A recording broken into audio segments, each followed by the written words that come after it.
Hello everyone, welcome to Royal Palace online classes. Today let us discuss the continuation after parallelogram law. We have seen the application also for addition.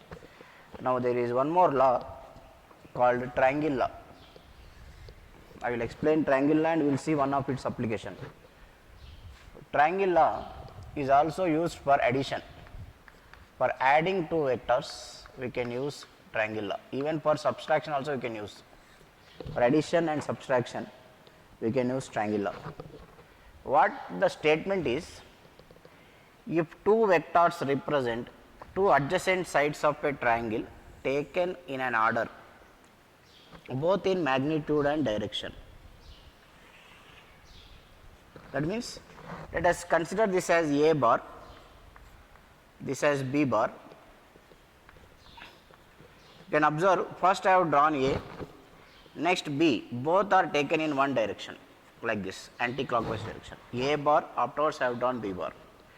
Now the addition of A bar plus B bar is represented by the closing side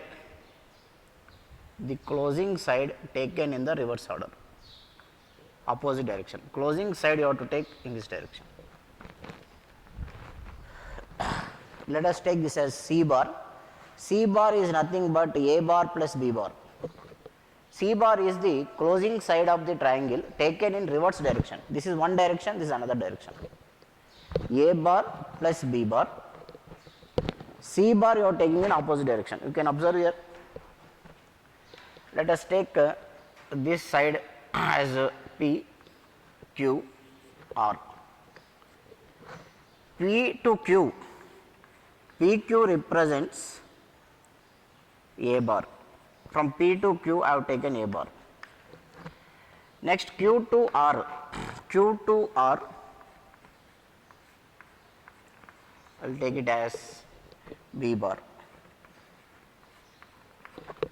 But if you want to close the triangle, P to Q, Q to R, R to P, but P to R you have to take. P to R is C bar, which is equivalent to A bar plus B bar.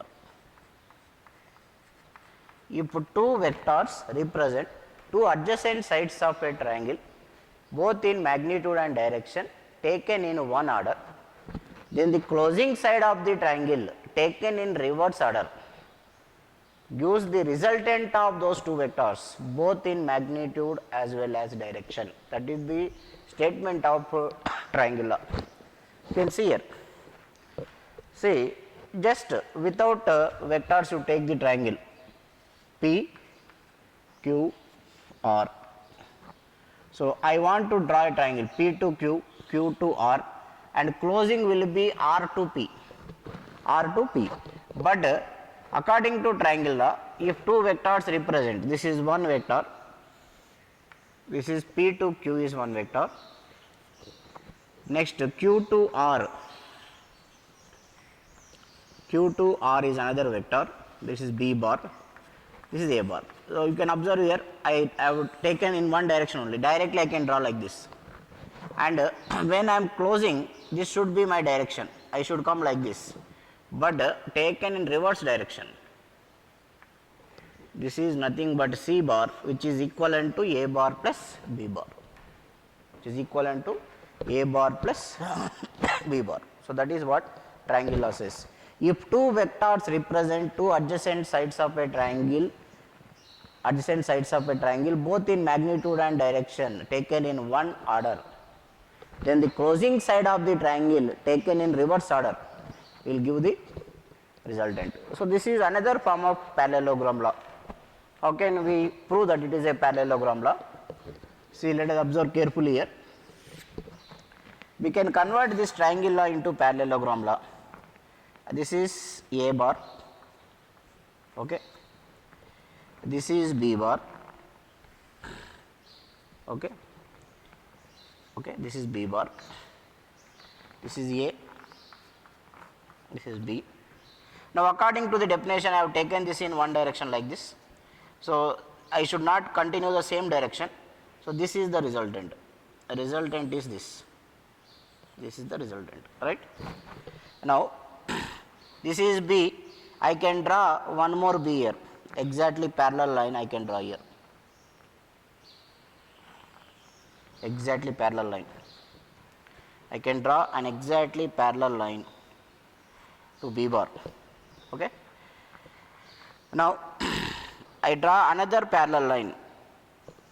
I will draw another parallel line to A bar. Then you observe it is nothing but parallelogram law of vectors. First you draw a parallel line to A, next a parallel line to B. Parallel line of A I have drawn. This is also A bar, because in parallelogram law parallelogram opposite sides are equal. This is also B bar. Okay. Now this forms a parallelogram if two vectors represent two adjacent sides of a parallelogram. Two adjacent sides of a parallelogram from a point, both in magnitude and direction, then their resultant is given by the diagonal. You can observe here, it is nothing but a diagonal.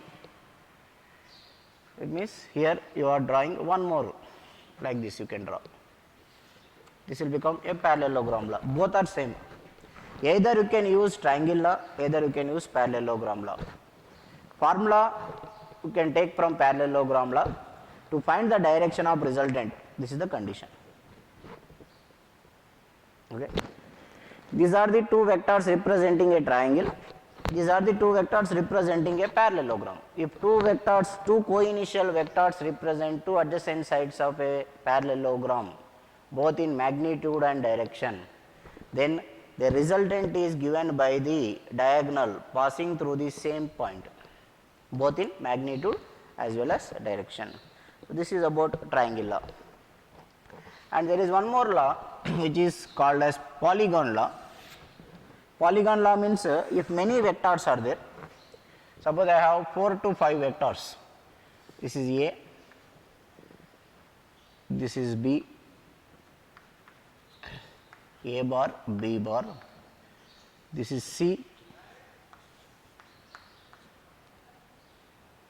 this is D, D bar. Now, if many vectors more than 3 represent adjacent sides of a polygon taken in one direction, like this, I have taken in one direction, then closing side of the polygon taken in opposite direction will give the resultant. That means E bar is equal to A bar plus B bar plus C bar plus D bar. But I am drawing A, B, C, D in one direction at a stretch like this. Closing side I should come like this only, but closing side I will take in opposite direction. That will represent the resultant. If many vectors represent adjacent sides of a polygon taken in an order, then closing side of the polygon taken in reverse direction will give the resultant of those vectors. This is nothing but polygon. Polygon law. Okay. So if you take this as PQ R S T, P to Q A bar, Q to R, next I am drawing Q to R, R to S, S to T. I should come T to P, but I am going in reverse direction. So if you take in reverse direction, that is nothing but polygon law. It is similar to triangle law. So triangle law and polygon law just we have completed. Let us see one of the application from triangle law. From triangle law we will take one application for today's class. Then in next class we will start multiplication of vectors. So one of the application is body pulled horizontally. Body pulled horizontally. Body pulled horizontally.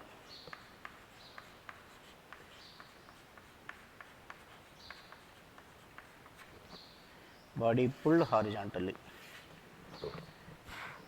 See, let us take a body is hanging from a ceiling. whose length of the rope is L, whose mass is M. You are applying a mechanical force. You are applying a mechanical force in this direction. You are pulling it with a force F like this. So there is a body hanging down, you are pulling it like this, and you kept it in rest. You kept it in rest at this position. So at this position, you kept it in rest like this. Okay, this is the concept. Now, what is the force required to keep this body in equilibrium? Equilibrium means at rest. For time being, you remember it is at rest. In next classes, you will come to know what is equilibrium exactly. So now body is here. This angle is theta. Now let us take body is reached here. Okay. Now the applied force will be in this direction, F, and according to gravitation, mg will act down. Mg will act down, and if you extend this angle will be theta. Okay, this angle will be theta. Now, once again I will show here. This is the body of mass m. Mg is acting down. Okay, mg is acting down. F is acting in this direction. It is hanging from here. You got the angle. This angle as theta. Okay. Now what you can do? You can complete one triangle here. This angle is theta. So this is mg. So mg and f, you take in one order. You take it one order. This also f. So mg and f taken in one order. Then closing side taken in reverse direction. So this is the resultant. Now you can take trigonometry. Tan theta is equal to f by mg. Tan theta is equal to f by mg. Then f is equal to mg tan theta. The force required to apply is mg tan theta.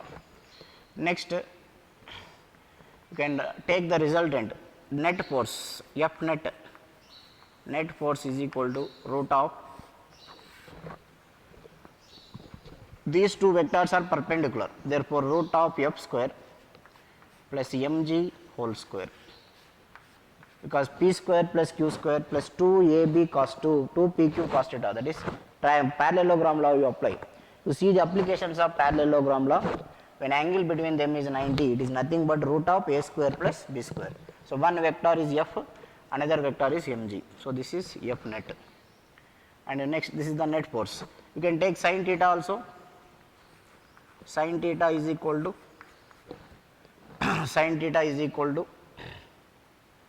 what you can write? Opposite side by f net.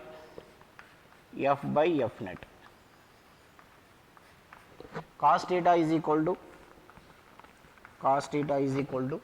mg by f net. Okay. This is the resultant value. And theta you can take from here also. Theta you can take here also. From this you can take, this is L. If it is pulled to a distance d, sin theta you can take, this will be root of L square plus, so like that, by taking these values also you can find theta also. This will be L. After pulling, the body will reach here like this. It is not exactly at the same horizontal position, it will reach here, and this will be F, this will be mg, this will be L. Okay. And this length, if you take it as d, if you take this as d, this will be root of L square minus d square. From this you can take tan theta and you can substitute here. So here once again I will show that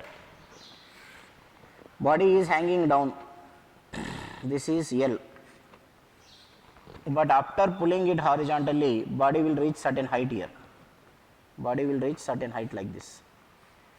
When it reaches certain height, this will be L, and if you take this as D, this will be root of L square minus D square. From this you can take theta.